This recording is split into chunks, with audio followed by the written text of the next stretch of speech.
Hello everyone. Hope you're having a wonderful day. Today we're stepping into a quiet little lane where a small girl sits in front of a locked door, whispering to herself and waiting for the only woman who makes her feel safe. What happens to a child's heart in those long minutes of silence? And how can a simple dinner and a tired smile turn into the happiest part of her day? Stay with me to feel every heartbeat of this evening. And if this story touches you, don't forget to subscribe so you don't miss the next emotional videos. Nee's voice bounces down the quiet little lane. "Diep! Ms. Diep, are you home? Diep!" The words go up bright and hopeful, then fall flat against the locked door in front of her. The handle doesn't move, the wooden panels don't creak. It's like the whole house is holding its breath and refusing to answer. She steps closer until her nose almost touches the door. Her small hand taps against the wood, first gently, then a little harder. When that doesn't work, she presses her ear to the cool surface and listens. Nothing. No footsteps, no clinking dishes, no rustle of clothes from inside. Just the soft hum of distant traffic and a bird somewhere on the telephone wire. "She must be at work," Nee whispers, as if saying it out loud will make it true. "Ms. Diep must be working. She'll be back soon. She has to come back." With nothing else to push against, the fear curls up quietly in her chest. She lowers herself onto the concrete step, her backpack slumping beside her. From where she sits, the sky opens wide above the lane like a giant, slow-moving movie. White clouds drift across the blue, thick and fluffy like cotton pillows. She tips her head back to watch them, letting them distract her from the stubborn silence of the door. "The air is so fresh here," she murmurs, half to herself. "The clouds are pretty too." A tiny smile nudges its way onto her face. "One day, I have to bring Uncle James here to watch them with me. He'd like it. He'd say they look like ice cream." The picture in her mind, James standing beside her, teasing her about which cloud they'd eat first, softens the hard edges of waiting. For a moment, it feels almost like he really is there, his shadow stretching out next to hers on the ground. But time doesn't stop just because she's pretending. The sun keeps sliding across the sky. The patch of light at her feet crawls from one crack in the pavement to another.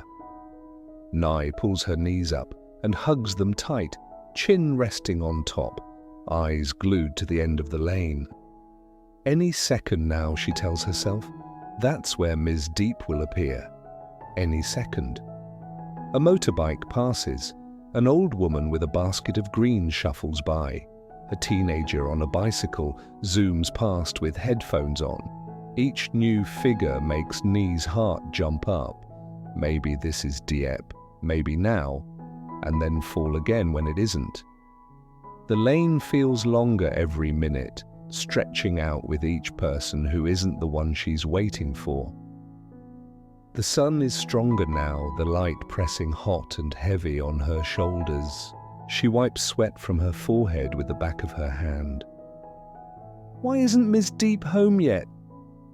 Her voice comes out small and cracked, almost swallowed by the heat. "It's already late." The sentence breaks off, but the worry doesn't. It keeps growing quietly, like a knot that tightens every time a minute passes. Across town, at a simple stall in the market, the day is busy in a completely different way. Voices overlap, vendors calling, customers laughing, someone counting coins out loud. The smell of herbs, fish sauce, and fresh vegetables wraps around everything like a thick, familiar blanket. At one stall, an adult leans forward, eyes on a small pile of goods. "How much for this?" 7,000. the vendor answers. That's a lot for this size, the adult replies with a light chuckle, part teasing, part calculating. They're all mixed together, small and big. Let's make it 10,000 and you give me that big one for 5. Deal? It's not a fight, not even close. It's a dance they both know by heart. Give a little, take a little, smile so no one loses face. The vendor laughs, shakes their head, and then nods anyway. All right. Sleeves get pushed up. Hands move quickly, pouring the goods into a plastic container. Do you still have a lot left? The adult asks, already thinking about tomorrow and the day after that. I'll have more this afternoon, the vendor promises. But you'll have to add a little extra. I still need to buy more bags. The words sound simple, almost casual, but inside them lives an entire cycle. Work, sell, calculate, start again tomorrow. Every coin is a step in a plan nobody else sees. As their hands keep working, the adult's mind drifts somewhere else entirely. To a locked door in a quiet lane, to a little girl with a backpack and a habit of talking to the sky. I'll have to ask James to pick Nye up, they say under their breath, more to themselves than to the vendor. I can't leave her waiting too long. In another part of town, Nye's small voice is already there ahead of them. Uncle James. She tries to be brave, but her words wobble a little. Why is Ms. Diep taking so long? She must be busy, right? That's why she's late. She answers her own questions, choosing the kindest possible explanation and clutching it like a soft toy. If she can believe that Diep is just busy, not gone, not hurt, not forgetting her, then the fear can't grow too big. In the rush of the market, with bills to count and goods to carry, the adult holds a quiet, steady worry. At the locked door, under that bright, unforgiving sun, the child holds a loud, aching missing. They're in different places with no words passing between them, but their feelings bend toward the same hope. Please let Diep come home safe. Please let this waiting end. The latch finally clicks. The door opens from the inside, and the day shifts on that sound. Heat from the kitchen rolls over Nye's shoulders with the smell of rice and something braised. Pots clink. A voice from inside calls out, half joking, half apologizing. I only cooked 2 dishes today. One of them took forever, so I didn't have time for anything else. To anyone else, that might sound like not enough. To Nye, it sounds like someone spent the afternoon thinking of her. Diep steps into the doorway, hair a little messy, clothes marked by the day. The moment her eyes find Nye on the step, her face softens. The tired lines don't disappear, but they loosen. You're back, Nye breathes. I'm back, Diep answers, like a vow she repeats every night. Come on, go sit down, I'm almost done. Nye slips inside, the cool hallway giving way to the warm kitchen. Someone gently steers her toward a chair. Sit here and let Ms. Diep wash her hands and feet first, they say. She obeys, fingers wrapped around her box of crayons. Her eyes track every movement. Diep at the basin, water over work rough hands. The small wince when she bends, the way she straightens when she notices someone looking. What are you coloring? The adult asks as they pass by. Nye brightens. It's our house, she says. And that's Ms. Diep. And that's Don.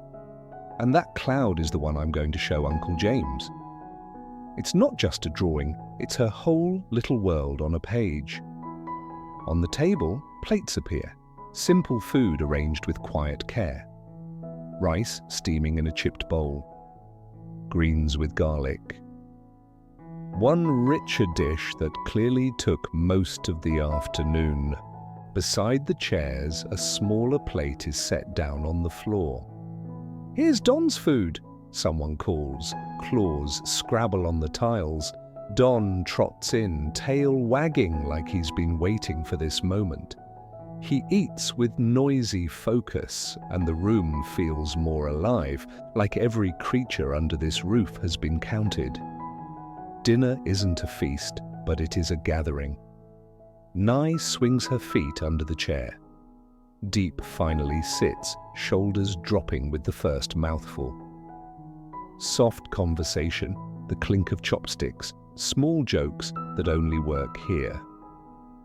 For a little while, the lane outside, the unfinished wall, and the thin wallet blur at the edges. What stays sharp is this: 3 people sharing 2 dishes and one quiet relief that they made it through another day together. Later, the house sinks into night. Market noise is replaced by crickets.